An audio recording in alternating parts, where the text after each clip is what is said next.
Bom dia a todos. Boa tarde na Itália, né? É, Retomando a nossa programação da 20ª semana pela língua italiana no mundo, que já acabou, né? Na verdade, nós vamos continuar com a primeira semana de italiano da UERJ, primeira semana italiana da UERJ, e dando continuidade à programação, hoje nós teremos agora, às 10h30, a fala do professor Rafael Ferreira, né? E vou passar, então, a palavra à mediadora, a professora Marinês Cardoso, que vai intermediar essa fala. Ok, Marinês? Podemos começar? Eu estou com problema de conexão, não estou ouvindo ao... Tu não está ouvindo, Marinês?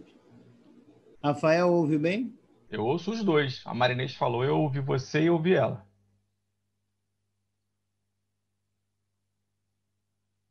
Ela travou lá.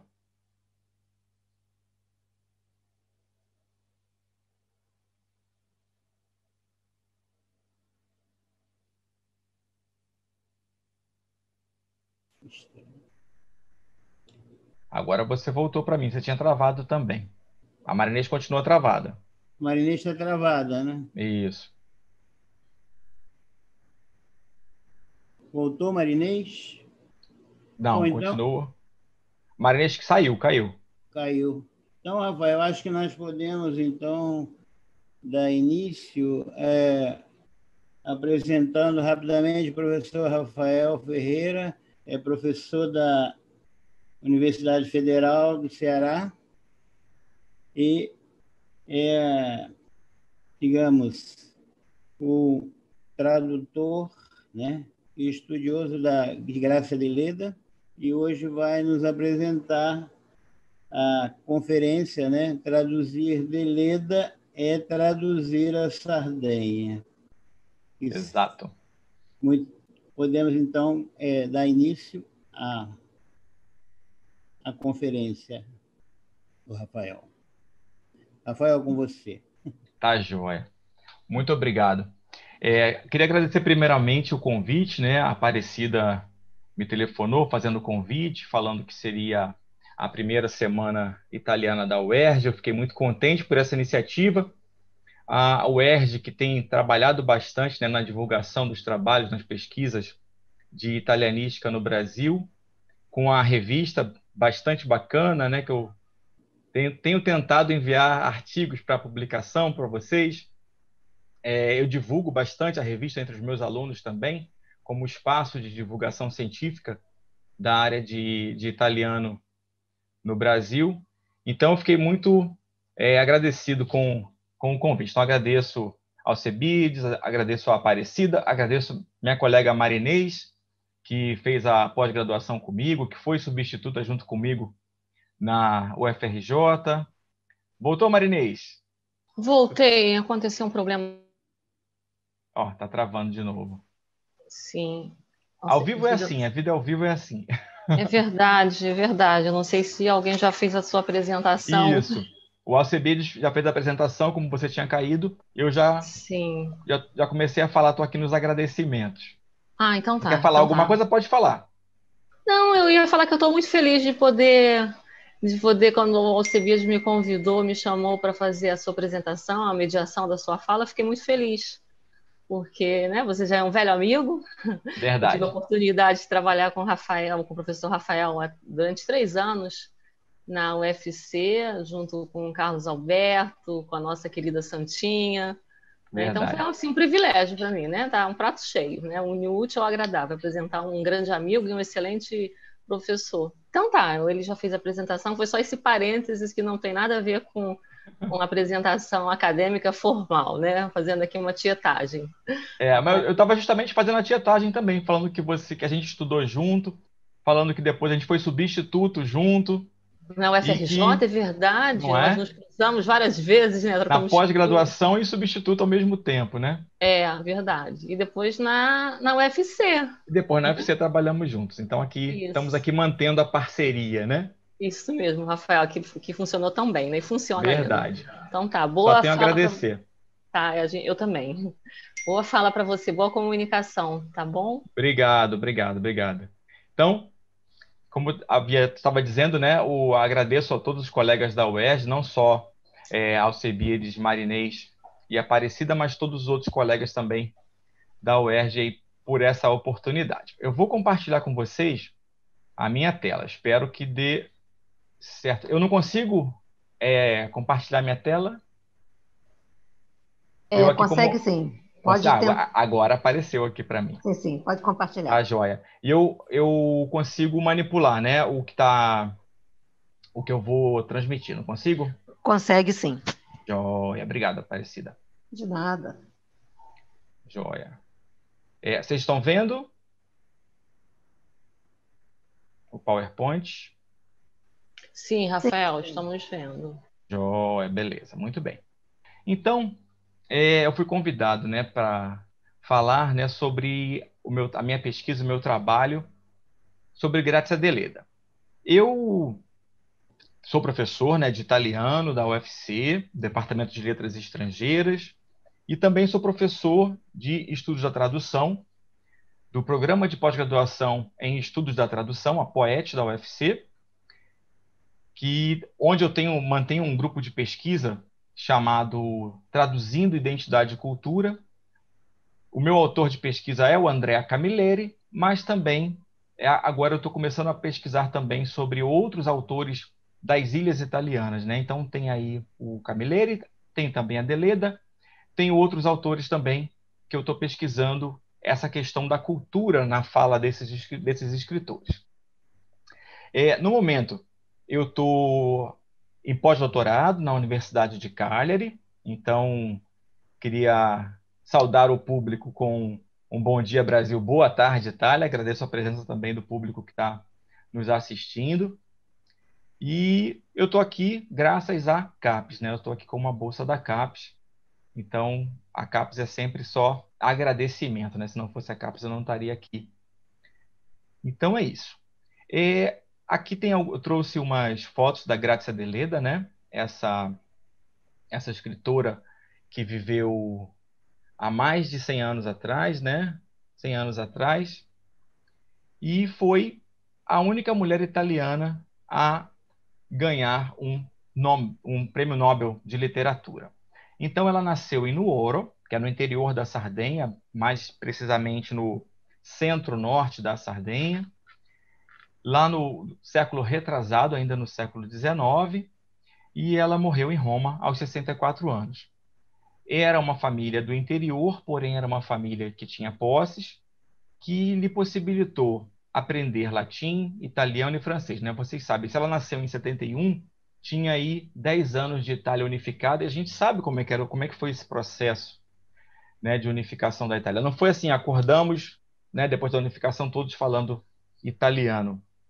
Então, ela teve aulas particulares, né, não só de italiano, mas também de latim e francês. Então, ela se desenvolveu linguisticamente, né, bastante rápido por causa do professor de italiano. Ela escrevia textos, né, em italiano, e ela começou a trocar textos literários com escritores do sul da Itália.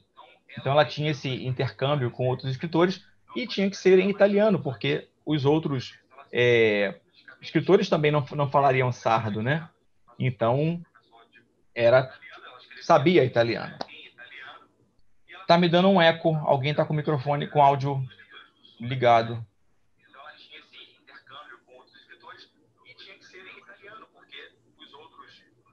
Então, vou continuar.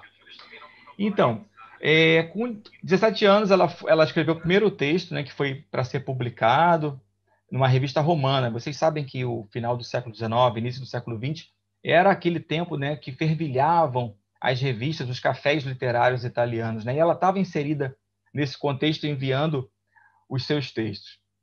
Então, começou a escrever para revistas sardas, romanas, milanesas, onde tinha essa cultura da publicação literária. Então, ela começou a carreira literária efetivamente, definitivamente, com os 21 anos, já tendo uma boa crítica. E ela morava no interior, que era uma cidade pequena, que ainda hoje é uma cidade pequena, e se muda para Cagliari. que também é uma cidade pequena hoje, se compararmos com o tamanho do Brasil, por exemplo, né, Cagliari hoje não chega a 150 mil habitantes. Então, mudar para Cagliari há 100 anos atrás era mudar ainda para uma cidade bastante pequena. E depois ela casa e vai para Roma, né, que era o grande sonho da vida dela, era o Eldorado dela, era morar em Roma.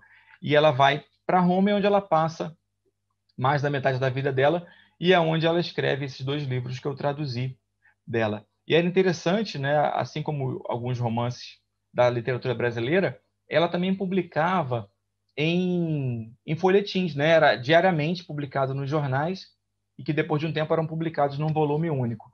E assim ela publicou cerca de 30 romances, contos também, poesia também. E, como eu falei, né, ela foi a primeira mulher italiana e a única mulher italiana a receber o Nobel de Literatura em 55. E é interessante porque os escritores italianos morreram de ciúme, né? Por uma mulher, né, que era do interior da Sardenha ganhar o Nobel e não outros escritores famosos com mais fama e etc. receber esse prêmio. Então foi um prêmio um pouco, deu uma certa polêmica esse prêmio para ela. Aqui eu trouxe um mapinha da Itália para vocês terem uma ideia mais ou menos de onde é no ouro, né? A Sardenha ela já é isolada por ser uma ilha, né? Isola, né? Literalmente no meio do Mar Mediterrâneo, e no ouro está aí no centro-norte da ilha, e Cagliari fica completamente ao sul da Sardenha, né? Para vocês terem uma noção. Cagliari não está marcado no mapa, para ter uma ideia, né? Quem gosta de mapa, eu gosto muito de mapa, então eu trouxe esse mapa para vocês verem. E essa é a paisagem onde ela morava, né? Então ela escrevia sobre essa realidade, essa natureza. E eu trouxe para vocês verem, né? Como o título é traduzir Deleda, é traduzir a Sardenha. Eu trouxe a imagem da Sardenha que ela tinha, a inspiração que ela tinha, o que ela contava nos seus livros. E é interessante porque a crítica internacional gostava das histórias de Deleda porque via nela uma perspectiva mundial. Por mais que ela contasse a sua realidade local, os temas que ela abordava eram temas de interesse internacional, de interesse universal.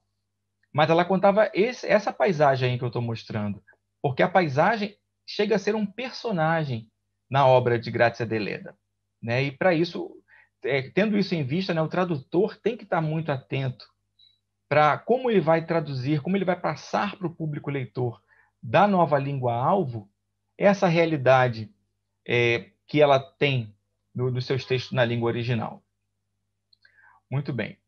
Aí é o Monte Orthobene, que ele é descrito em várias obras da Deledda, né, que ela diz que é o Monte Azul, né, e realmente ele é azulado. Essa foto, inclusive, foi eu que tirei.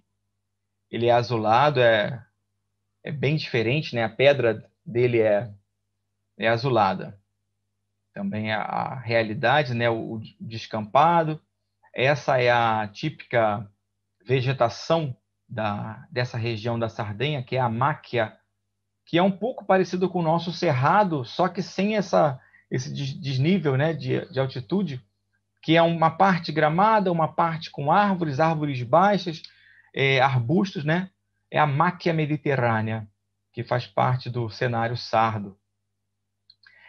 E aí eu tive o prazer, a honra, né, de visitar a casa onde viveu, onde nasceu Grazia Deledda, né, que hoje é o Museu Delediano, que é a casa natália de Grazia Deledda, onde ela viveu, onde ela começou a estudar, onde ela começou a escrever, onde ela começou a fazer parte desse contexto literário. Então, essa é a entrada da casa dela, é uma placa que tem na entrada. Aí tem a sala da casa, mantiveram, né, os móveis daquela época, os móveis daquela família. Então você vê que realmente, por mais que seja uma cidade do interior da Sardenha de 100 anos atrás, é uma casa bastante moderna, digamos assim, porque ela era muito estruturada. O chão já era de taco, já tinha papel de parede, já era toda bem decorada, tinha um lustre, então era lustre a vela, né? Mas tinha o candelaio, né? Tudo isso para ver que não era simplesmente uma noção de zona rural longínqua e atrasada. Não, a família dela tinha posses, né? Que, como falei aqui em Sarda, tinha um poder, que era um terreno, criação de animais e etc. Aqui é a foto da escrivaninha dela, né, com os livros que ela publicou. Muitos aqui são versões de primeira edição mesmo dos livros. A cadeira onde ela sentava para escrever, levando em consideração que ela se mudou para Roma em 1900, né? Então isso aqui tem 100 anos que ela não usava, porque isso aqui era da casa dela mesmo de Nuoro. Então tem aqui os óculos que ela usava para ir ao teatro, óculos possivelmente em chifre de búfalo ou de chifre de cabra, de algum material local. Aqui alguns manuscritos dela. O quarto dela, o quarto da Deleda, você vê que é o quarto de solteira dela, né? Que ela foi morar em Roma depois de casada. A mesinha, a cama, a devoção, os santos de devoção dela, a escrivaninha. A despensa da casa é interessante porque você pensa assim, uma casa de 100 anos atrás, como é que era, né? Numa cidade do interior, de uma ilha no meio do Mediterrâneo. Mas a casa dela é hiper mega assim, moderna, porque é uma casa de 3 andares, na verdade. 2 andares habitáveis e mais um terceiro andar ainda com uma pequena despensa, né, que é o que a gente está mostrando. A despensa com os utensílios para fazer queijo, para levar para o pasto, na época de levar as ovelhas para... Aqui a cozinha da Deleda, né? Você vê que é interessante, porque tem a lareira lá no fundo e tem também o fogão no meio. Tem um fogãozinho, não sei se vocês conseguem ver meu cursor, mas aqui é o fogão. No meio da cozinha, além da lareira. Então, tinha essas duas possibilidades, né, de usar o fogo. E aí, as panelas também penduradas na parede de cobre, que é uma tradição bastante comum aqui na Sardenha. Todos os museus que você vai do povo sardo, eles têm essa questão do cobre, do bronze, os materiais os minerais que a própria ilha fornece, né? Bastante interessante.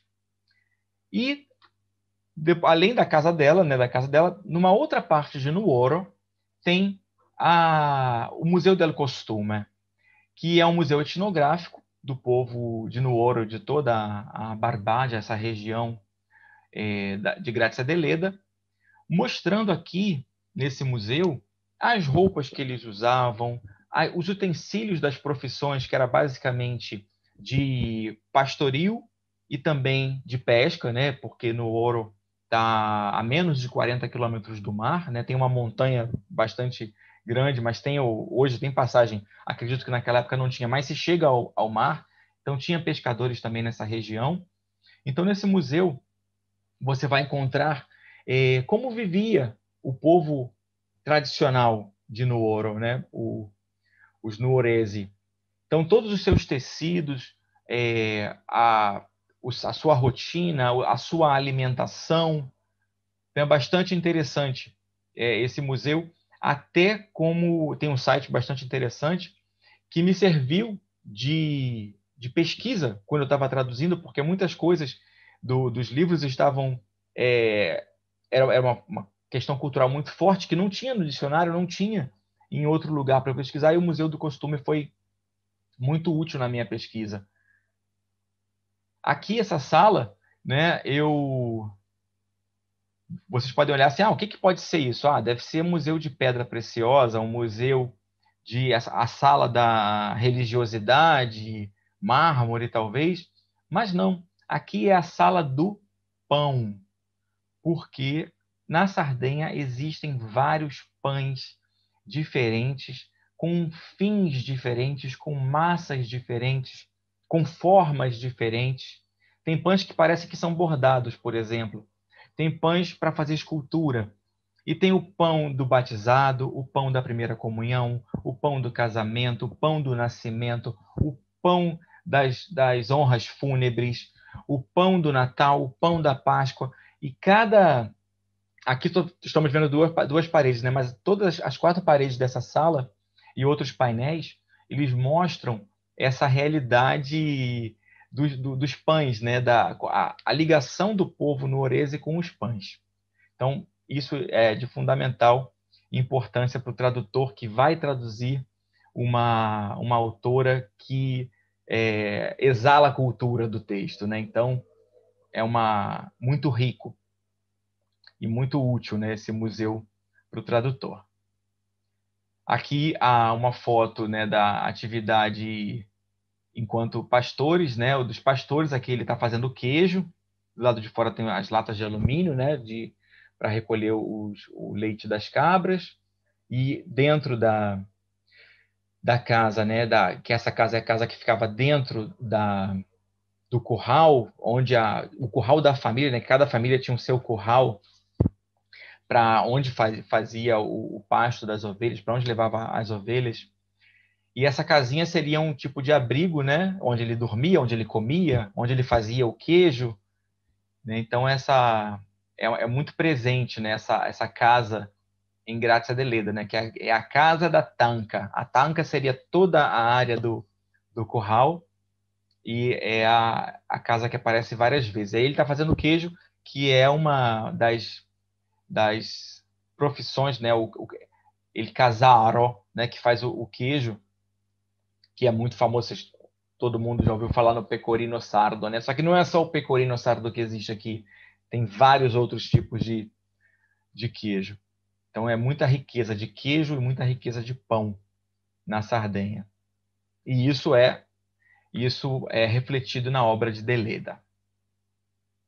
Aqui, mais uma vez, né, uma típica sarda no Nuorese, né, mais uma vez trabalhando com o queijo, com o queijo ou com a massa, pode ser os dois, pode ser o pão também, não sei, aqui não lembro, mas acho que é o pão, talvez, que vamos ver mais à frente, né, uma massa muito comum aqui, que não é mais massa de pão, mas é massa como se fosse o nosso macarrão, né, que é o filindeu, ou filindeu, que é uma massa muito fina, que ela é colocada para secar no sol, com fios muito, muito, muito, muito finos. Eles são colocados sobrepostos em cima de um grande círculo, e depois eles secam e são quebrados, e é feita uma sopa. Depois eu mostro a imagem dessa sopa do filindeu, que significa fios de Deus, em sardo. Aí um tear, né, que é uma outra questão muito importante também para o sardo, é o tecido, né, o tecido feito com animais, né, feito com o pelo a lã, com o pelo dos animais. Então é bastante comum, era bastante comum nessa época, que é um tear ainda manual, né, não é um tear a vapor ou outro tipo de combustível, é um tear manual. E tem lá nesse museu, que é fantástico. E aí, vamos passar, depois de toda essa bagagem cultural que eu fiz en passant para vocês, vamos passar para os 2 livros que eu traduzi de Grazia Deledda, onde eu encontrei toda essa cultura, né? O meu primeiro encontro com Grazia Deledda foi ainda na universidade, quando eu fazia graduação em Letras Italiano na UFRJ. E na aula de literatura italiana, a gente teve que ler, né, Cane al vento em italiano. E eu lembro qual foi a dificuldade enorme nos anos 90 de você ler um livro que tinha a palavra nuraghe, por exemplo, né? Que hoje você vai no Google, né? Você acha até a imagem, tem a definição, tem a imagem, tem a história, tem a explicação, tem tudo sobre o nuraghe hoje, né? E nos anos 90 não tinha, né? Então, eu falando com as professoras da época, e perguntei, olha, não dá para ler esse livro, porque eu tenho até um dicionário legal, mas não dá para ler, porque essa palavra não tem nem no dicionário. Mas por quê? Porque eram palavras em sardo, que a Deleda utilizava. Nuraghe, né, uma palavra em sardo. Além de tantas outras que tem em outras obras dela. Então, a gente vê, né, a presença, né, de palavras na língua local do sarda, né, a língua sarda, dentro do romance em italiano, mas porque não tinha como ser diferente, não tinha, ou não tem a tradução de Nuraghe para o italiano. Nuraghe em italiano é Nuraghe, né, é em sardo ainda, né. Então, embora tenha a versão Nuraghe, né, que é em sardo mesmo, mas a tradução para o italiano acabou ficando Nuraghe, com GHE no final. E em sardo é com Nuraghe, com XI no final. Muito bem. Então, o primeiro livro que eu traduzi, quer dizer, foram dois ao mesmo tempo, né? Mas o primeiro que eu estou mostrando para vocês é o Elias Portolo, que junto com o editor, né, da editora Nor, que está aqui, né, editora Nor, eu cheguei a esse novo título, né, explicando para ele, olha, se a gente traduz um livro para comercializar no Brasil chamado de simplesmente Elias Portolo, ou Elias Portolu, eu coloquei esse acento aí de propósito também, o brasileiro não vai entender, né? O brasileiro não vai identificar, não tem nenhum tipo de chamada, mesmo porque Graça Deleda é uma autora que foi traduzida no Brasil há muito tempo atrás, né? Hoje tem as minhas duas obras, tem a obra do professor William, também da UFRJ, que inclusive está concorrendo ao Jabuti como melhor tradução. Parabéns, William. E então, na Deleda, até 2018, as traduções que tinham eram as antigas, né? Então, você colocar um título que não diz nada de uma autora que não faz parte do cânone da literatura italiana traduzida no Brasil, era muito complicado. Então, eu falei com o autor, com o editor, né, se a gente podia ver um outro nome, e aí acabou ficando As Indecisões de Elias Portolo, porque é um livro que trata de indecisões, né? A gente passou por vários outros nomes e acabou que decidimos ir juntos, né, a esse título. Muito bem, então a gente vê aqui que tem várias edições, né? Foi publicado várias vezes. Essa é a capa do Elias Portolo. E essa é a capa do outro livro que eu traduzi também, que é La Madre, né? Que eu também, mais uma vez, falando com o editor, né, sobre uma possibilidade de mudar o título, porque simplesmente a mãe em português não ia dizer muito, né? Porque poderia ser qualquer tipo de abordagem, mas aí eu falei para ela, por que a gente não coloca a mãe do padre, já que o personagem principal, o que dá o título ao livro, é a mãe do padre e a história se desenvolve. Então, ficou como a mãe do padre o título, o meu título em português, né? Aqui a gente vê outras capas, né? Basicamente em italiano, mas tem aqui a Samama, que é em sardo, né? Foi publicado em sardo também pela mesma editora que fez a tradução para o português brasileiro. Tem aqui em inglês também, The Mother. E esses são os dois livros, né, que eu traduzi. A Mãe do Padre e As Indecisões, do Elias Portolo, né, que foram livros que me transportaram para Sardenha.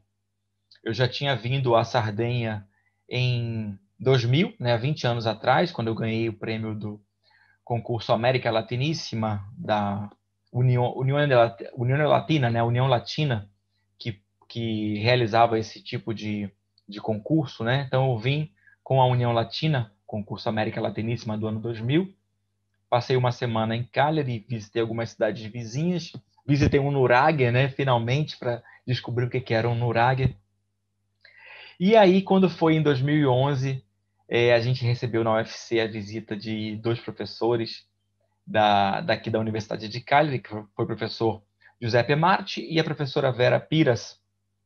E aí começou uma parceria com a Universidade de Cagliari. E 2011, 2012 eles voltaram, 2013 voltou com o professor Duílio Caotti, que hoje é o meu supervisor de pós-doutorado. Aqui a gente fez um evento de um dia sobre a Andrea Camilleri, que foi a Giornata Camilleri em 2013, e a parceria não terminou e continuou e só melhorou, só estreitaram-se os laços. E aí, quando foi em 2017, o meu supervisor atual, né, o Duílio Caotti, ele falou, olha, tem um editor na Sardenha que quer publicar Deleda em português brasileiro, você topa? Aí eu falei, claro que eu topo, né? Vai ser uma honra poder traduzir Deleda. Então foi aí por intermédio do meu supervisor de pós-doutorado que eu conheci o Francesco Cherazzo, que é o editor dessa editora, e então eu pude traduzir esses 2 livros. E foi muito bacana o diálogo que eu tive, tanto com o Francesco Cherazzo, quanto com uma revisora também. A gente chegou a decisões bastante interessantes, né? A gente discutiu algumas palavras, alguns termos, onde colocaria nota de rodapé, onde não colocaria nota de rodapé. Então foi bem bacana, que normalmente o trabalho do tradutor é bem solitário e eu posso dizer que eu fui bem assessorado, bem acompanhado para as versões finais desses 2 livros. Muito bem. Então, voltando lá para o Monte Ortobene, né, que é o monte lá que ladeia no ouro, né? Que é interessante que você pode, inclusive, até subir e ir até o alto dele, tem uma vista linda. E Deleda fala para um poeta que é colega, falando assim, né? Numa carta. É impossível comparar o Monte Ortobene com outras montanhas, pois é o único no mundo todo. É o nosso coração, a nossa alma, o nosso caráter, tudo o que há de imenso e mínimo, de suave e bruto, de incisivo e contundente em nós. Então, essa relação com a paisagem é muito forte, né? Esse sentimento de pertença ao lugar onde não se está só e a natureza faz também essa companhia. E essa natureza, né, está sempre presente na obra de Deleda. Aqui é um trecho do livro La Via del Male, e diz, nell'orthobene sorgeva al di sopra dello stradale grigio e roseo sul cielo cinereo. Então, sempre o orthobene, isso aqui é um mural que está numa parede na rua lateral onde fica o Museu Deleda. Então, é interessante porque a cidade acaba respirando Deleda, né? No Ouro, várias lojas, vários lugares chamados Deleda. É bem interessante. E aqui, mais um pouco da paisagem, né? Aí na esquerda superior tem o nuraghe. Esse nuraghe fica aí no Ouro, que é o nuraghe de Tancamanna, que seria mais ou menos como o nuraghe do curral grande, né? Manna, em grego é grande, manno, manna, é grande, masculino e feminino. Né? Então, à direita tem a vegetação, né? Que é a máquia, né? Como eu falei, que são arbustos pequenos, partes de descampado, algumas partes rochosas, que tem uma flora particular, uma fauna particular. Né? Aqui tem as cabras, né? Tem diversos tipos de cabras, tem o muflon, né? Que é aquele cabrito com o chifre enrolado. É bem interessante, bem diferente da nossa paisagem brasileira, os animais também, né? Tem o javali também, sardo, nessa região. Tem muitos animais que são autóctones, sardos. Depois, abaixo, à esquerda, é a Casa della Tanca, né? A Tanca é a imagem da direita, que não sei se vocês conseguem observar, mas lá ao final tem um murinho, uma muretinha, né? Que é o muro a secco, né? Que quando acabou o feudalismo na Sardenha, as pessoas pegavam as pedras da região, as pedras que tinham ali, para para cercar, para delimitar o terreno, e não tinha cimento, não tinha nenhum tipo de massa de cola, então eles usavam somente as pedras e iam encaixando as pedras umas nas outras, né? Que é o muretto a secco, muito típico aqui da Sardenha, que vai delimitar todo o pasto por família. E essa casinha aí é aquela casinha que a gente tinha visto antes, né? Que é feito de muro a seco, né? Que é a parede sem argamassa, e com feno em cima e outros tipos de vegetação para fazer a cobertura. Muito bem. E falar um pouco do folclore, que é muito presente, né, nos livros. O livro La Madre, ele descreve muito a paisagem, né? Basicamente a paisagem, não fala muito de costumes específicos da Sardenha. Já o Elias Portolo, ele trata de bastante questões bem culturais, como é o caso dessa procissão lá em Lula, né, que é o nome da cidade que fica em Nuoro, cidade de Lula, Lula livre, né? É a cidade onde tem a procissão de São Francisco, que é narrada, acontecem os episódios de Elias Portolo lá em Lula, né, que tem a procissão que sai de Nuoro, da cidadezinha, e vai até o alto da montanha em Lula. E lá no alto dessa montanha tem a cumbicia, que é um tipo de construção muito comum aqui na Sardenha, que é como se fosse um ponto de apoio para as novenas.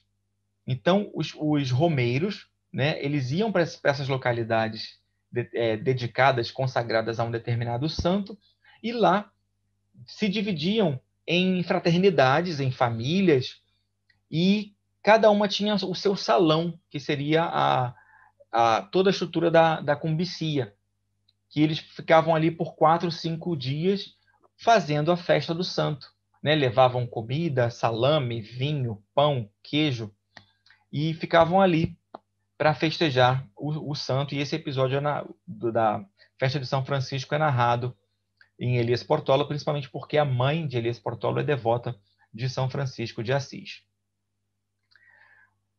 Uma outra questão também em Elias Portolo é a fantasia de carnaval, né? Gatas, né? Que a esposa a cunhada de Elias Portolo, esposa do irmão dele, sai com a família, né? E ela vai fantasiada de gatas, que é uma máscara típica de Nuoro, que você pode ver que todos estão fantasiados iguais, né? Que é basicamente um manto, um poncho preto que cobre o rosto, e tem uma outra saia que vem por baixo, né? Então são duas saias, uma na cintura e outra mais ou menos na altura do ombro. O rosto é coberto de preto e tem esse manto branco com a faixa vermelha. Então você vê que é uma coisa bem tradicional, porque todos estão iguais em diferentes épocas, podemos assim dizer, que é a gata, que é o gato mesmo em português, né? Gatas. O plural do sardo, inclusive, ele é em S. Ele não é, o plural do sardo não é igual ao do italiano. E aí, também retratados no livro Elias Portolo, né, são os produtos típicos. Que aí, orientado, né, pelo editor, eu coloquei nota de rodapé para todos eles, né, porque ele falou, olha, hoje em dia a gente pode pesquisar, então coloca uma nota de rodapé para o leitor ter uma noção na hora que está lendo, mas caso ele queira pesquisar depois, ele pode pesquisar, porque tem o Google que vai ajudar nessa pesquisa, vai ter as imagens, então faz só uma pequena nota de rodapé, e foi assim que eu fiz, né? Algumas notas de rodapé, se não me engano, acho que foram 13 ao total em Elias Portolo, e foi dividida na fantasia de carnaval, coloquei a nota de rodapé, para explicar o que era tanca, né? Que é todo o curral, que é um curral que não é na fazenda, é um curral fora da fazenda, é longe de casa. E em sardo se chama tanca. Então é interessante porque no próprio livro original de Deleda, o editor colocou uma nota de rodapé, porque é uma palavra em sardo, né, num texto em italiano. Então também eu repeti essa nota de rodapé falando da tanca. E aqui tem os alimentos, né, que são citados no Elias Portolo, que foi o pane carazal, que é um pão delicioso, que ele é bem crocante, bem firme, e você pode rechear com queijo, presunto, o que você quiser. A massa é feita com azeite, mas você pode colocar um pouco mais de azeite. O sanduíche de pane carazal, ele é maravilhoso, e é um pão que era muito utilizado pelos pastores, porque ele tem uma longuíssima duração. Então, era o pão que os pastores levavam para Tanca, na época de cuidar das ovelhas no pastoreio, né? E o pão durava durante muito tempo, né? Então eles comiam o pão, bebiam o leite das cabras, das ovelhas, comia com o queijo que eles mesmos faziam lá na tanca, né? Com o leite dos animais, né? E tem a juncata, que é um tipo de queijo que tem esse nome porque ele é enrolado numa forma de junco, né? Que é um tipo de bambu da família do bambu, junco, né? Então enrolava e o queijo ficava um pouco com essa forma, porque ele era prensado nesse junco. E é interessante que no Elias Portolo ele bebe a juncata, não come, ele bebe porque ainda está na fase ainda primária, né, da feitura do queijo. Então ele fala, vamos beber de um cata. E então são os alimentos, o filindeu que eu falei mais cedo, né? Filindeu ou filindeu, a focaccia, que faz parte também da cultura brasileira, porque os italianos levaram, le fritelle, que são doces típicos de carnaval, vê aí os confetes, né? E coriandoli, né? De carnevale, também que surgem no texto, e eu coloquei todos eles em nota de rodapé, explicando um pouco sobre o uso e como faz, etc. O orbace, que é um tecido feito com lã de ovelha, que é um tecido que é usado para fazer a roupa, o uniforme, né? A farda do policial.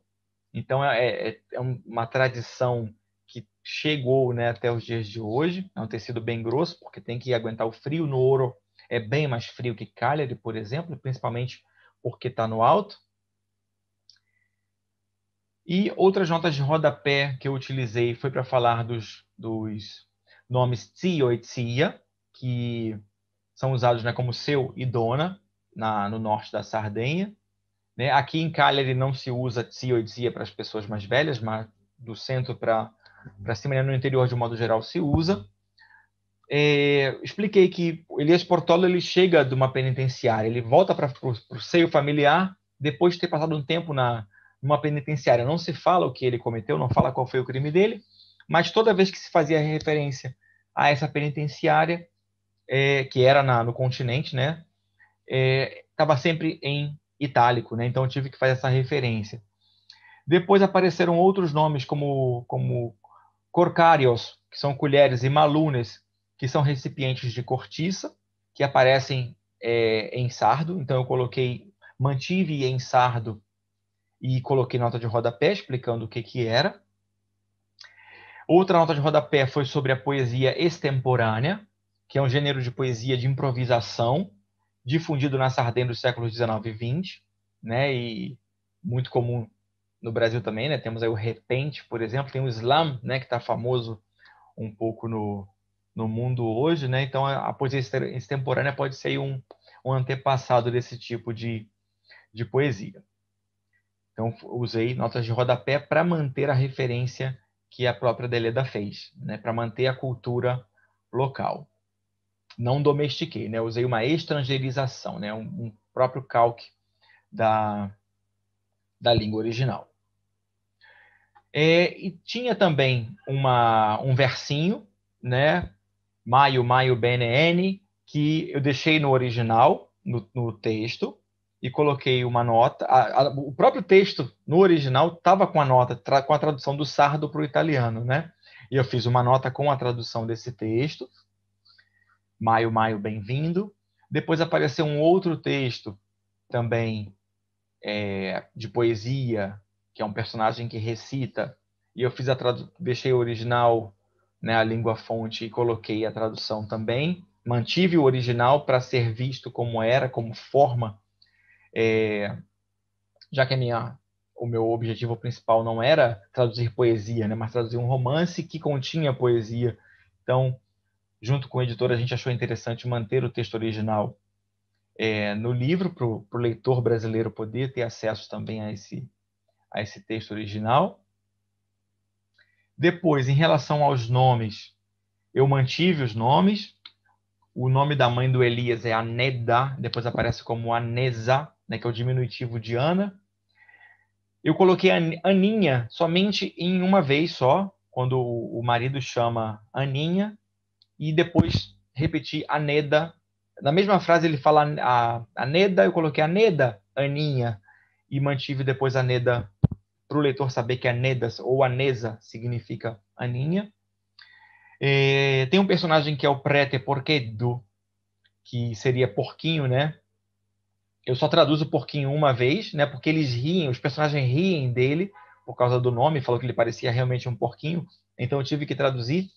Mas é interessante como o sardo, os sobrenomes em sardo, eles são muito significativos, né? Então tem os sobrenomes muito comuns aqui. É o Piras, que significa pera, Boi, que é boi, em português também. Tem Carta, que é papel, né? Tem os sobrenomes Pani, de pães. Tem vários sobrenomes que fazem referência. Melone, a frutas. Dentone, aparência. Então, são muitos nomes que foram dados, né, de acordo com a família, de acordo com os primeiros que tiveram aquele nome. Então, achei interessante traduzir uma primeira vez, mas depois manter o nome como estava na língua fonte. O que acontece com a oração que a mãe do Elias faz para São Francisco, né, que ela fala: Ah, Santo Francisco bello, piccolo San Francesco mio, io non ho parole. E continua e termina com Santo Francisquedo mio. E eu traduzi, eu mantive o Santo Francisquedo bello, meu São Francisquinho, então eu mantive na língua fonte, mas eu coloquei como seria também em português, porque a gente compartilha, né, no Brasil essa devoção a São Francisco. Então é uma coisa muito fácil para o tradutor quando as culturas são compartilhadas, né? Então, como é que o devoto de São Francisco chama o São Francisco no Brasil, né? Vai ser São Francisquinho, São Chiquinho, Chiquinho, né? Então eu coloquei aqui meu São Francisquinho e depois, de novo, botei meu Francisquinho. Então, fiz essa escolha. Poderia ter sido Chiquinho, etc., né? Mas eu fiz essa escolha junto com o editor. E as considerações que eu tenho para fazer, acredito que o meu tempo esteja acabando, né? A gente começou 2h30, são 2h17, são 3h17 aqui na Itália, né? São 11h17 no Brasil e eu acredito que o povo tenha pergunta para fazer, né? Então, vamos passar para as considerações. Então, traduzir textos com variação sociolinguística, como é o caso que se apresenta as obras de Deleda, com seus diferentes códigos linguísticos que se misturam e comutam entre si, é um desafio, né? Então, é um desafio se você vai estrangeirizar, se você vai domesticar, como vai ser isso, né? Então, sobretudo, quando a escolha lexical encerra em si propositalmente a identidade de um povo real, mesmo que representado de forma ficcional. Poderia-se até chegar a pensar em intraduzibilidade, mas, por outro lado, se pensa nas diversas teorias da tradução, que são interdisciplinares por natureza e atendem a um vasto rol de possibilidades e situações, chega-se à conclusão de que não se pode eleger uma única teoria para seguir ao traduzi-los, mas cada realidade representada, de acordo com a mídia, deve ser encarada com a teoria mais adequada, negociando perdas e ganhos de acordo com o objetivo. Né? Então, a minha ideia era justamente trazer para o povo brasileiro essa realidade sarda que hoje é acessível através da internet. Né? Então, eu joguei com isso. Né? Talvez um tradutor que fosse fazer esse trabalho há 50 anos atrás, há 20 anos atrás, né, quando não tinha internet, talvez pensasse de uma outra maneira. Né? Então, a gente, né, tem que lidar com o que a gente tem de facilidade no momento. Aí eu trago para vocês a Ilha da Sardenha como um todo, né, que é a Ikinusa, né, que em grego significa pé, pegada, né, que é como os gregos viam, e escrevi Gracias em sardo, e esse é o meu e-mail de contato, caso alguém queira fazer outras perguntas e parcerias e etc. Tá certo? Eu pedi para os meus alunos do grupo de pesquisa para colocarem o link do chat no YouTube, caso alguém queira participar, né? É um grupo de pesquisa que ele é aberto, que é o TRADIC, Traduzindo Identidade e Cultura. A gente trabalha com análise não só de italiano, qualquer pessoa que trabalhe com qualquer língua, para qualquer língua, português ou para qualquer outra língua, mas também que trabalhe do português para o próprio português, ou trabalhe com adaptação fílmica ou para outras mídias. Né? A gente aceita todo mundo nesse grupo. E as reuniões são online, então a gente tem possibilidade de trabalhar com o mundo inteiro. Então, quem quiser participar, é só entrar no grupo de WhatsApp, que a gente recebe bem todo mundo. Tá joia? Então, Marinês, agradeço mais uma vez a oportunidade, Aparecida Alcebides, e se alguém tiver alguma pergunta, tá, eu vou parar de compartilhar aqui a minha tela. Como é que eu faço aqui? Stop Share. Bem, Rafael, nós só temos a te agradecer a sua belíssima comunicação, né? Nos trazer, nos brindar com a Grácia Deleda, com o seu trabalho de tradução. Foi ótimo, foi bem explicativo, bem didático, bem elucidativo. E nós abrimos, então, aqui as perguntas. Eu estou vendo aqui, nós temos uma pergunta da Aida, que é aluna nossa, foi aluna nossa. Os dialetos da Sardenha possuem influência árabe? Ela está perguntando, levantando essa questão também aqui. A Sardenha tem, né, os povos do sul do Mediterrâneo, né, estiveram muito presentes aqui durante muito tempo, né, os fenícios. Então, a proximidade também, né, com a África, a proximidade com todos os países, né, Síria, Líbano, que estão... O Cameleiro, inclusive, costuma dizer que todos estamos na margem do mesmo lago, né, o Mediterrâneo como um lagão, os oceanos como lagos, grandes lagos, até a América do Sul também está no mesmo... O lago é o mesmo, né? E, sim, tem influência árabe, influência grega, influência espanhola, influência francesa, e influência romana, né? Tem pela localização, né, geográfica de Sardenha, no meio do Mediterrâneo, rota comercial desde sempre, né? Então tem influência de todo mundo, basicamente. Ótimo, sim, Rafael. Estou vendo aqui uma observação aqui interessante, né? Não deixe de ler os elogios, é verdade. Nós temos aqui o Rômulo Francisco, que está Querido te parabenizando, é muito bom, Rafael. Sim, sim, o seu grupo aqui também Sim, Rafael, me passe aqui o link para que nossos monitores possam colocar o link no YouTube. Sim, isso é interessante. Temos também aqui da Nicoleta, também um abraço, Rafael. Sim, também está te dando um abraço. E eu queria te fazer um comentário, uma pergunta, né, uma curiosidade, enquanto você estava falando. Se você percebeu, enquanto você estava trabalhando em cima da tradução dela, se você percebeu como é que era essa receptividade das obras da própria Deleda, em italiano, né, no caso, claro, na Itália, né, haja visto as diferenças dialetais, culturais, né, se a gente for pensar na Sardenha para um italiano do norte, né? Como que seria, se você percebeu essa receptividade, então, a Deleda de estranhamento, talvez, né? A questão é que Deleda teve uma grande receptividade, porque mesmo ela falando do seu local, né, como diz no Ceará, falando do seu interior, né? Lembra, Marinês? Né? Sim. Ela falava do seu interior, mas os temas que ela abordava, que eram temas polêmicos, ligados à moral, ligados aos bons costumes e toda a questão das sociedades pequenas da época, etc. Então, eram temas que geravam interesse, curiosidade em outras sociedades também, né? Em outros países, outras cidades, outros núcleos literários. Então, o tema dela era meio que universal, só que com o pano de fundo da Sardenha. A roupagem toda sarda. Sim, ótimo. Sim, nós temos mais aqui, ótimo, sim, Rafael. Temos aqui mais, vindo o seu trabalho, parabéns a Karine. Obrigado, Federal, gente. Isso. Fantástico o seu trabalho, só posso dizer graças. Nicoleta pergunta, tem aqui uma pergunta. Quanto mudou como tradutor poder finalmente viver na Itália? Então, no contexto sociocultural de partido dos textos que você traduziu, porque não está aparecendo tudo aqui, um minutinho. Eu não consigo ver o chat agora também, gente. Então, a Marinês está fazendo a mediadora, porque se eu ler o chat, eu não consigo prestar atenção, né? Ou uma coisa... eles estão colando aqui para mim. Vai colando as perguntas que estão anteriores para mais recentes, para ficar mais fácil de achar. Sim. Então, enquanto essa pessoa aqui organiza um pouquinho a pergunta, eu vou te fazer uma outra pergunta.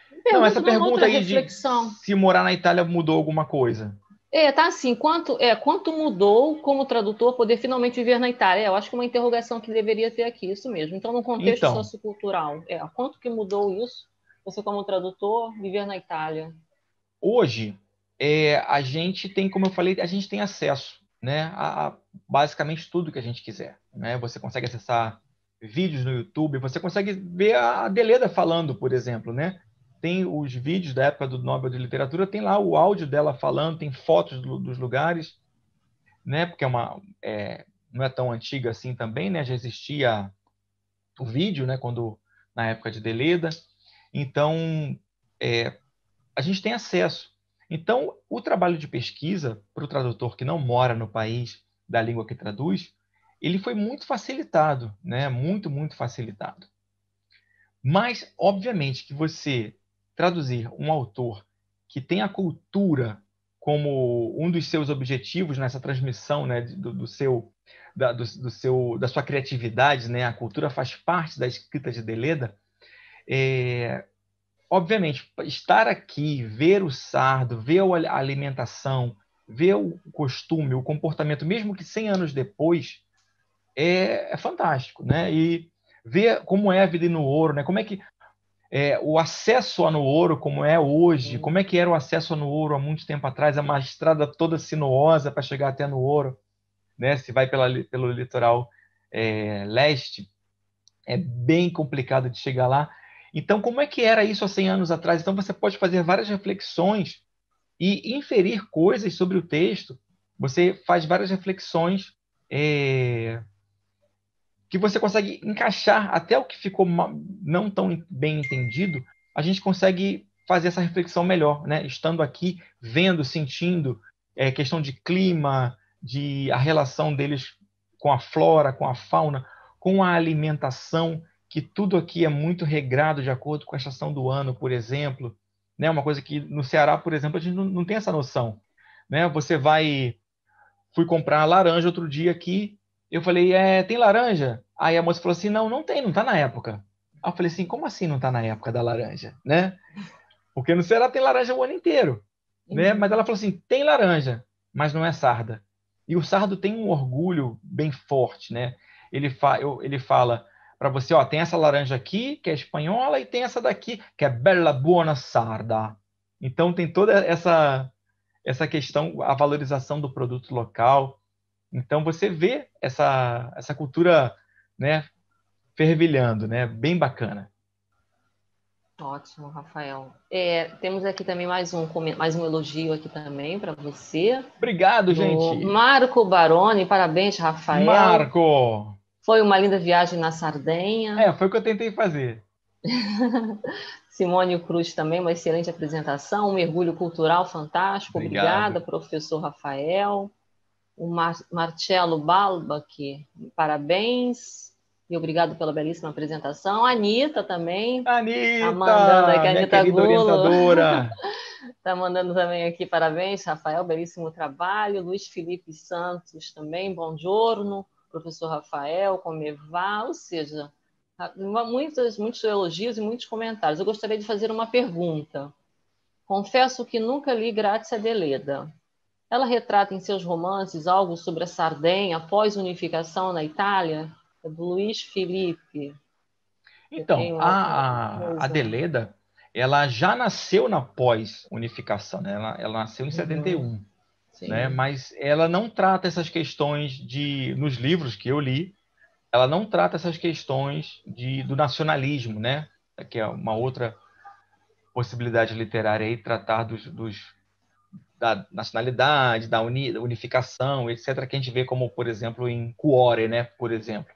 Não, ela não tem os livros que eu li não tem nenhum tipo de referência a isso, não.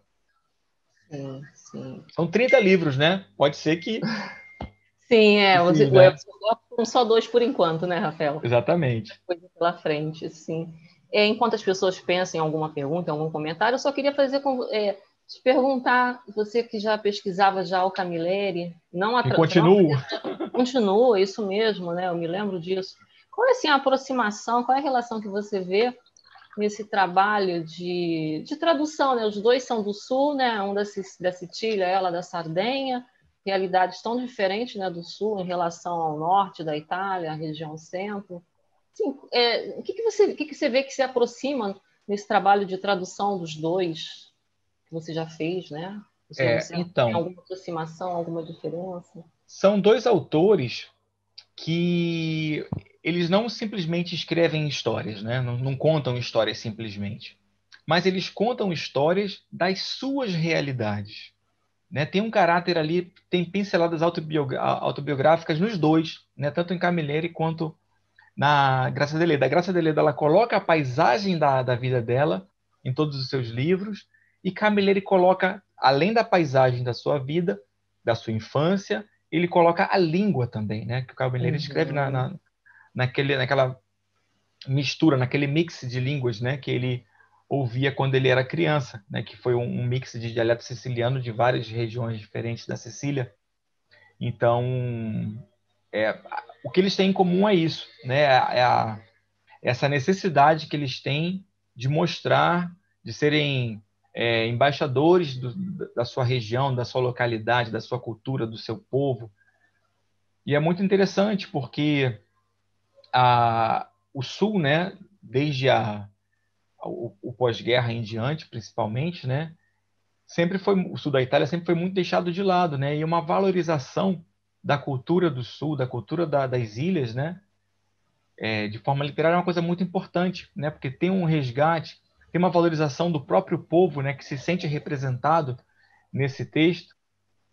Então são várias questões bastante marcantes, né, que um outro autor que simplesmente é um bom narrador de histórias não se atenta. Sim, ótimo, Rafael. Temos mais perguntas aqui. Por favor, gente. Maravilha. Sim. Do Marco. Não acha que a possibilidade de mergulhar o público-alvo em uma cultura na tradução compactua com o desafio de uma presença cada vez maior da modalidade estrangeirizadora? É do Marco Baroni. Sem dúvida nenhuma, né? Hoje, né, a gente não tem mais a mesma cabeça que a gente tinha nos anos 80, nos anos 90, né? Até nessa transição com o advento da internet, dessa sociedade em rede, a gente não pensava, né, que a gente poderia ter acesso a essas informações. A gente vê, por exemplo, até mesmo na própria televisão brasileira, né, eu costumo falar muito isso no meu grupo de pesquisa, que se a gente for pegar a série do Chaves, por exemplo, o Chaves, nos anos 80, o Chaves passava férias no Guarujá, né? E depois o Chaves mudou, não passa mais férias no Guarujá, passa férias em Acapulco. Por quê? A cultura brasileira, o sistema brasileiro, a recepção brasileira já conhecia Acapulco, já tinha possibilidades de ter Acapulco, mesmo porque ainda teve depois a Copa do México também, né, que facilitou. Existe um lugar no México, eles são mexicanos, Acapulco. Então, a cultura brasileira passou a ter contato com a cultura mexicana. Então, esse contato, a Copa foi um dos grandes fatores que fez com que o Chaves passasse do Guarujá para Acapulco definitivamente, né? Foi esse contato, foi essa possibilidade de decodificar aquele nome, né? E isso a gente tem hoje com a internet. Sim, sim, Rafael, acho que você respondeu a pergunta dele. Tem outra aqui também. O professor comentou brevemente sobre os títulos dos livros de Deleda, traduzidos para o português no Brasil. E nesse sentido, gostaria de saber como foi... um minutinho que eu me perdi. Como foi, em seu projeto de tradução, a questão da escolha dos títulos ou as sugestões apontadas pelos editores? Aquilo que você até falou no início, né? Se você puder repetir, então, para Laila. Foi a Laila que estudou comigo na graduação. Então, a questão foi justamente propiciar ao público brasileiro que não conhece Grazia Deledda ver o livro, ver a capa do livro, né? E ter mais ou menos uma ideia do que vai encontrar ali. Possibilitar, como fazem muitas vezes com título de filme, né? Que colocam os títulos que resumem, mas não tem nada a ver com o título, né, original, da língua fonte, né? Então, eu fiz mais ou menos isso. Então, eu propus essas duas traduções para o editor e ele aceitou. Ótimo, ótimo. E temos mais agradecimentos e elogios. Mergulho profundo na cultura. Obrigada, Rafa, Maísa Cunha. Tem uma outra pergunta aqui. Como é para você ouvir os italianos elogiando a sua pronúncia e perguntando de que região da Itália você é? Olha aí. Júlia. É Maísa Marinete que está perguntando isso. Ah, é verdade, está aqui na frente, Maísa Cunha. Isso mesmo, suspeita, né? É, suspeita. Mas, olha, é muito engraçado, né? Que fala assim, Legal, um mas abraço para ela. você é italiano? Não, eu falo, não, eu sou brasileiro. Ah, mas você fala italiano melhor que os italianos daqui, não sei o quê. Né? Porque o nosso italiano, né, é o italiano do livro, né? O livro que aprendeu com literatura, né? Então não tem Sim. gíria, né? Então tem toda essa questão da Preocupação com a língua gramática, padrão. né? É, Preocupação língua toda com a padrão. gramática, é verdade. Isso. Ótimo. Sim, a Júlia, assim, agora a Júlia sim está mandando parabéns para você. Ei, Julieta! Sim, o Carlos também está mandando um abraço. O Carlos da Carletino! Silva Sobral, nosso amigo Carlos. Edivaldo Sampaio. Sim, o Edivaldo, o professor nosso aqui, também está perguntando O qual é a Edivaldo. maior dificuldade ao se traduzir um texto que vai além da língua italiana? Então, essa é uma grande questão. Boa pergunta. Por quê? Você pensa em tradução, você pensa numa língua fonte única.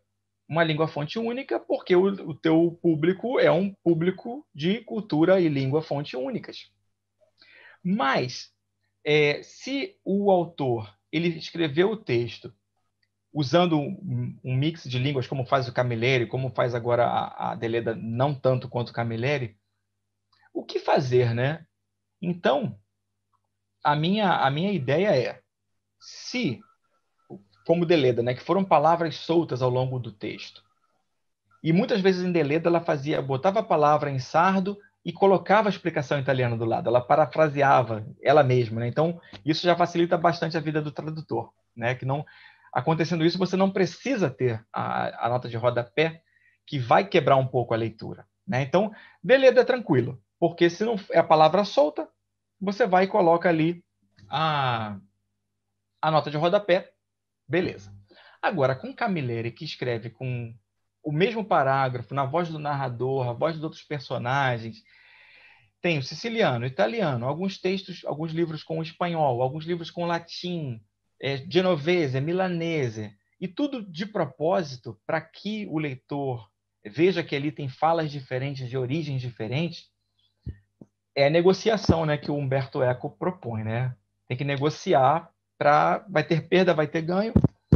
E depois da virada cultural, né, nos estudos da tradução, vale muito a pena você ver o todo do livro e ver onde é que você pode colocar aquele elemento ali, porque, na verdade, você tem que pensar qual foi a intenção do autor a fazer assim. A intenção dele foi fazer a pessoa perceber que o personagem está na Sicília. Então, de repente, incluir outros elementos que causem no público brasileiro, no público de qualquer outra língua, aquela mesma sensação ali. Seja de estranheza por ter uma outra língua, seja de curiosidade. Porque, assim, mal ou bem, o italiano, o siciliano, o português é bem parecido, né? Se for pegar as palavras de origem grega e latina, a gente está bem, né? A cultura meio que compartilha. Mas o tradutor do Camilleri para o norueguês, ele fala que são línguas completamente diferentes, com gramática, sintaxe, tudo diferente.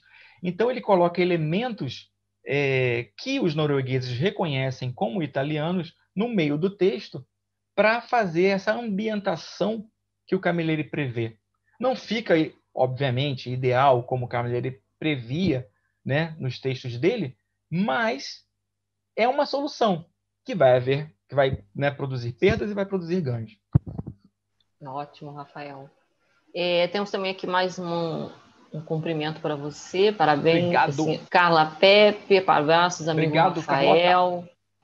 Luciana. A Ida está perguntando aqui, você vai retornar ao Brasil para dar cursos? Então, né? Tá te perguntando. Tenho que retornar, né? Tem que retornar. Fevereiro o UFC me quer de volta, né? Então, final de ano, fevereiro né, eu volto. Rafael? Foi um ano, Isso mesmo. Cheguei aqui no início da pandemia e volto agora no final de fevereiro. Se Deus quiser. Aí, obviamente, então, ele vai voltar aqui. Com essa modalidade online, que antigamente nem todo mundo gostava e não fazia, e etc. E agora meio que está todo mundo aprendendo, meio Sim. que forçado a utilizar, fica mais fácil, né? Elaborar parcerias, oferecer cursos, né? Eu quero muito saber sobre a oficina de tradução da UERJ também, me interessou bastante, para ver como é que eu poderia fazer com meus alunos para participarem também, né? Então, o mundo online meio que permite isso, né?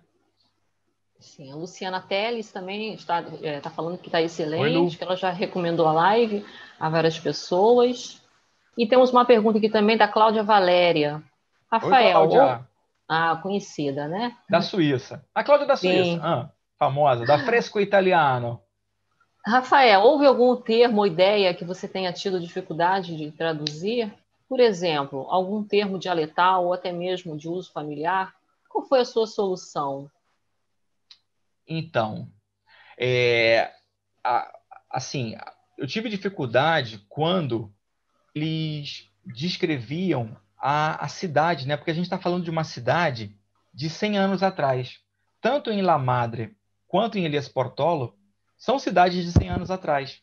Então, a arquitetura era um pouco complicado de eu perceber o que exatamente queria dizer o texto. Porque, assim, eu poderia até entender. Mas e aí, como é que eu ia fazer com que o leitor brasileiro que não está inserido na cultura italiana ia conseguir entender, né? Então, minha preocupação era justamente eu lidar com isso, né? Eu didatizar, eu interpretar o que eu estava lendo, e aí, para eu entender exatamente como era, eu busquei Google Imagens, né? Google Imagens é excelente. Vi vários filmes, né, sobre Deleuze, na Rai Play tem alguns. Outros botava assim, no Oro 1900. Aí o que aparecia, né, fotos, porque a Graça Deleda, como eu falei, né, ela descreve muito o ambiente onde ela vive. Então, cada viela, cada ladeira, cada ribanceira, cada personagem da vida cotidiana, urbana dela, ela dá esse valor. Então, é bem interessante. Foi um desafio, né, eu ter que recriar a Nuoro de 100 anos atrás.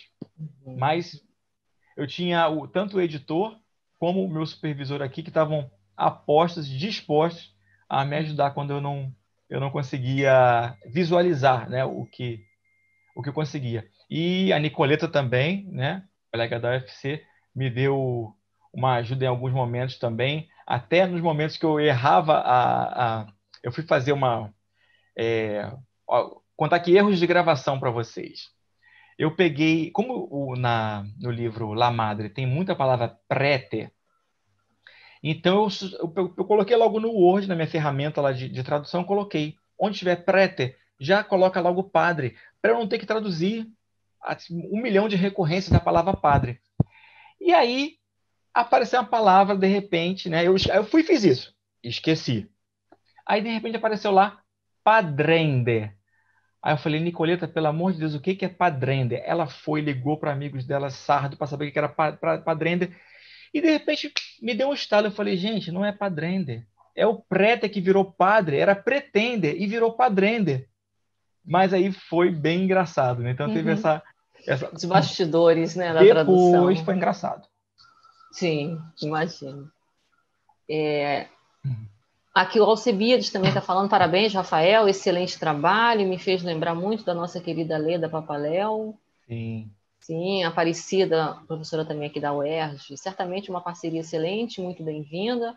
Vai sair do encontro entre a UERJ e a UFC, ótimo. Vai sim, vai sim. Sim, é isso mesmo. A Rebeca Bezerra, essa apresentação veio em excelente hora, parabéns, Rafael. A Rebeca é minha orientanda de mestrado e ela vai pesquisar Deleda, né? Ela vai fazer a tradução, ela vai fazer doutorado em Deleda. Ela fez o mestrado em Camilleri e agora o doutorado, tradução comentada de Deleda. Então, Ai, que ótimo. Sim, tá bem encaminhada, né, Rafael? Tá bem orientada. Tá bem orientada. Então, temos também aqui a Cláudia Valéria. Oi, Rafael. Leonardo Sodré também. Uma apresentação maravilhosa, cumprimento. Obrigado, gente. Anitta Gulo, né, a nossa ex-professora. O que motivou a escolha de pesquisar 2 escritores do Sul, da Sardenha e da Sicília? Ela está te perguntando. Então, Anitta, isso é a pergunta legal, que eu vou dar a resposta que você vai gostar. Eu ficava muito curioso quando você falava do Corrado Alvaro. Olha aí.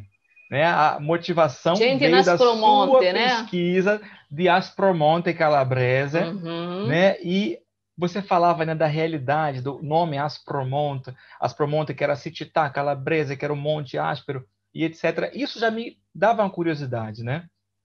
E aí, lembra, né, quando eu fiz a sua disciplina no doutorado, eu fiz um trabalho sobre o Camilleri já naquela época, e tudo isso foi me dando curiosidade. Na graduação ainda você passou para gente o filme Padre Padrone, Também que você assisti. com certeza falou que era Sardo, mas na época eu não lembro de ter registrado isso, mas que também falava de cultura, né, escritores que mostravam a sua realidade. E aí, na verdade, a minha pesquisa, como você sabe, era de materiais didáticos, era uma outra coisa completamente diferente. Depois, material didático e tecnologia.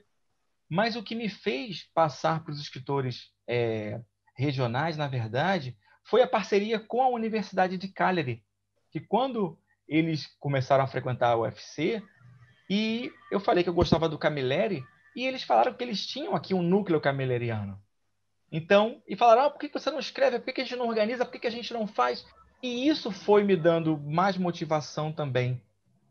E foi interessante porque a gente fez o encontro em Fortaleza em 2013 sobre o Camilleri. E em 2014 eles me convidaram para eu vir para cá para dar uma palestra sobre a tradução brasileira, as traduções brasileiras de Camilleri.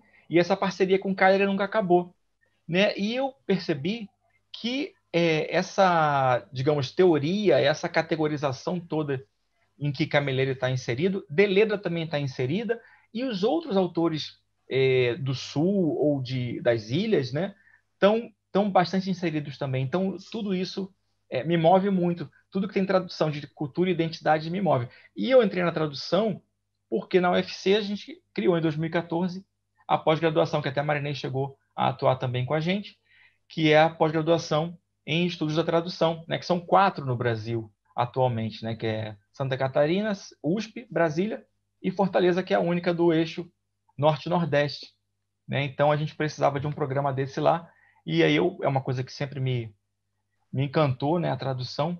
Então juntei as minhas motivações pessoais com as motivações acadêmicas e foi. Ótimo, Rafael.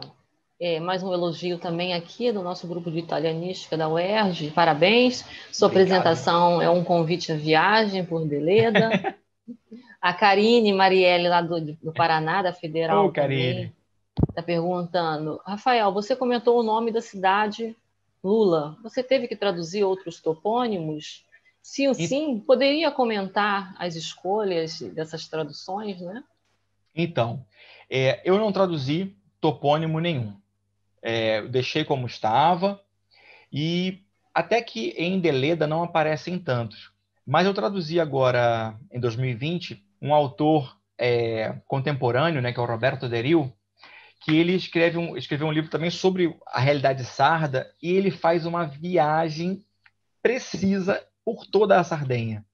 E eu também não traduzi nenhum topônimo, porque eu acho que hoje a gente não precisa mais traduzir topônimo, né? Eu acho que é muito acessível você achar no mapa, o Wikipédia, no celular, você sabe onde é determinado lugar. E seria interessante traduzir topônimo, talvez, ou com uma nota de rodapé, ou com uma paráfrase, caso signifique alguma coisa, né? Caso tenha um significado efetivo, né, para aquela localidade, né? Lula era simplesmente o nome de um lugar, não tinha nenhum tipo de significado, o porquê daquele Lula, ou se tinha, não tinha mais repercussão no presente. Sim, ótimo, Rafael. Acho que a gente encerra por aqui, né? Já são 12 minutos, 10, né? Para as 12, para o meio-dia. Aqui Acho já que é a 10 gente para as pode. 4. Isso, é verdade, né? 4 horas. Na hora da merendina, né? Do Hora lanche. della merendina. Isso. Então, acho que a gente pode encerrar. Acho que não deve ter mais nenhuma pergunta. A última foi essa agora da Karine. Os comentários foram muitos, foram vastos, Rafael. Sua comunicação agradou a todos, foi muito interessante, foi Obrigado, ótimo gente. para a Fiz gente, pensando em enriqueceu vocês. muito. Que bom, a gente agradece muito. Tá? O Cebias quer falar alguma coisa? Eu posso fazer já, encerrar e falar sobre a próxima que a gente vai ter às 2h30. Não, só Sim. reforçando os parabéns ao Rafael pela brilhante fala, uma Obrigado, pesquisa excelente. maravilhosa sobre Deleda. Sim. E só para informar que daqui a pouco, às 14h30, nós teremos a fala da professora Gisele Batista, da Federal do Rio. Será muito interessante, sobre Giacomo Leopardi, não percam, né? E agora faremos uma pequena pausa, né, para o almoço, né? E é isso, Rafael. Parabéns. Obrigado, obrigado. Eu que agradeço a Então, vocês mais uma vez e que essa nossa parceria, né, se solidifique com publicações em conjunto, com oficinas compartilhadas UERJ e UFC. Espero que os meus alunos tenham colocado lá no grupo, no chat, né, o link do grupo de pesquisa. Quem quiser participar, pode participar. A gente tem basicamente o UFC, mas tem pessoas do Tocantins também. Todo mundo é bem-vindo, tá? É um grupo de discussão, né? Ninguém é dono da verdade. A gente está lá para debater, né? Discutir e publicar, né? Que publicar, sem publicação, a gente não chega muito a lugar nenhum. Né? Rafael, eu acho que ainda dá tempo, né, para você colocar aqui no chat do Zoom o link do grupo de pesquisa, porque até onde eu sei, só os monitores conseguem colocar no YouTube. Os links não são Porque ele visíveis quando uma pessoa fora coloca. é Então, se você site, puder né? colocar aqui, É porque é site. Vou pesquisar aqui e já colocar coloco. aqui, então os nossos monitores já transferem para o YouTube de forma que todos possam pegar, né, o endereço antes que a gente encerre a transmissão. E, mais uma vez, muito obrigada, parabéns pela maravilhosa apresentação. Eu que agradeço, gente. Foi bom demais. Assim, só o ponto negativo, né? Porque a gente não vê o público, a gente não vê ninguém balançando a cabeça, a gente não vê ninguém falando que não. Isso é uma coisa que a gente tem que aprender a lidar, né? Com esse modelo. é verdade, Rafael. Então, eu também te parabenizo, tá? E agradeço muito essa oportunidade de poder aqui, de ter dialogado com você, né? Interagido com você depois de tanto tempo, né? A gente manter essa parceria, como a gente falou Verdade. no início, tá? Um abraço para você, tá? Tá, joia. Eu coloquei aí Obrigada. o link, tá? Sim, Então, os sim. nossos monitores vão copiá-lo e já colá-lo no Isso. YouTube para que todos possam participar, os interessados. Beleza, joinha. Obrigada. Então tá. Tá certo. Tchau, tchau, pessoal. Boa tarde, então, a todos. Obrigado ao público que ficou aí o tempo todo com a gente.